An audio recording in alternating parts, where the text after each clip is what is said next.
क्या आपको पता है कि 20% ग्रीन हाउस इफ़ेक्ट सिर्फ कार्बन डाइऑक्साइड की वजह से ही होता है।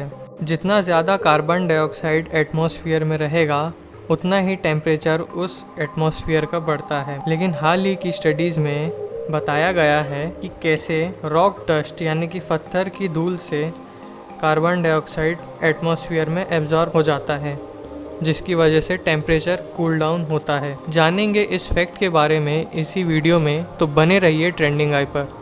नमस्कार दोस्तों, मेरे इस चैनल ट्रेंडिंग आई पर आपका स्वागत है। मेरे चैनल पे आपको कुछ इसी तरीके के हिस्ट्री और साइंटिफिक फैक्ट जानने को मिलेंगे, तो बने रहिए ट्रेंडिंग आई पर। यूनिवर्सिटी ऑफ शेफील्ड, जो कि यूनाइटेड किंगडम में है, उसकी एक स्टडी के मुताबिक जब रॉक डस्ट यानी कि पत्थर की धूल को खेतों में डाला जाता है तब 2 बिलियन टन का कार्बन डाइऑक्साइड एटमॉस्फेयर में एब्जॉर्ब हो जाता है।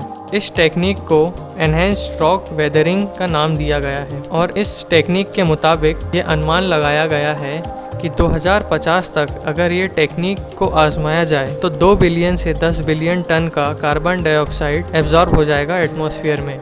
ये स्टडी के मुताबिक India, United states of America और चाइना में इतना पोटेंशियल है कि वे जब अपने क्रॉपलैंड यानी कि खेतों में अगर रॉक डस्ट यानी कि पत्थर की धूल यूज़ करें तो 1 बिलियन टन का कार्बन डाइऑक्साइड आराम से कम हो जाएगा। आपको बता दूं कि इंडिया, यूनाइटेड स्टेट्स और चाइना ही 3 सबसे बड़े कार्बन डाइऑक्साइड के प्रोड्यूसर हैं पूरे विश्व में।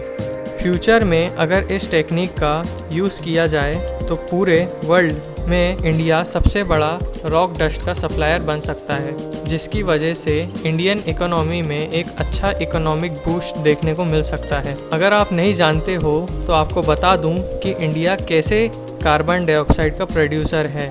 इंडिया अपने 3 सोर्सेस से कार्बन डाइऑक्साइड प्रोड्यूस करता है। पहला है कोल पावर प्लांट्स, दूसरा है राइस पेडीज। जैसे हमें ऑक्सीजन ज़रूरी है ज़िंदा रहने के लिए, वैसे ही राइस की क्रॉप को कार्बन डाइऑक्साइड ज़रूरी रहता है फसल को बड़े करने के लिए, मगर ये मीथेन भी उतने ही अमाउंट में प्रोड्यूस करते हैं, क्योंकि मीथेन एक ग्रीन हाउस गैस है जिसकी वजह से ग्लोबल वार्मिंग होती है। और तीसरा सोर्स है कार्बन डाइऑक्साइड प्रोड्यूस करने का कैटल्स यानी कि पशुओं। एक गाय 70 से 120 किलो का मीथेन प्रोड्यूस करती है एक साल में।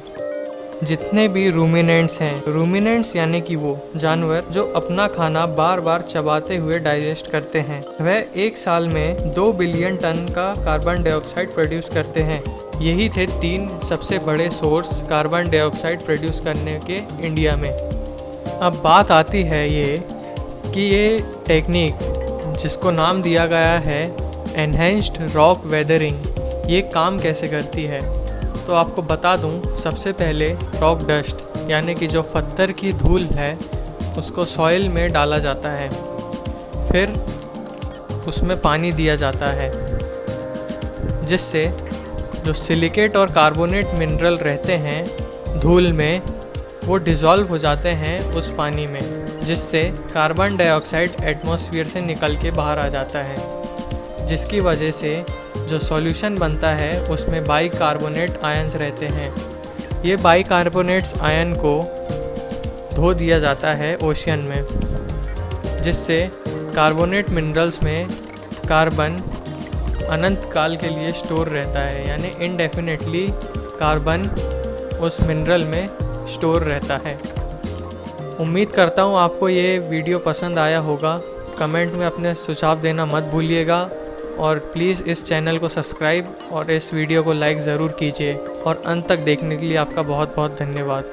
बने रहिए ट्रेंडिंग आई पर।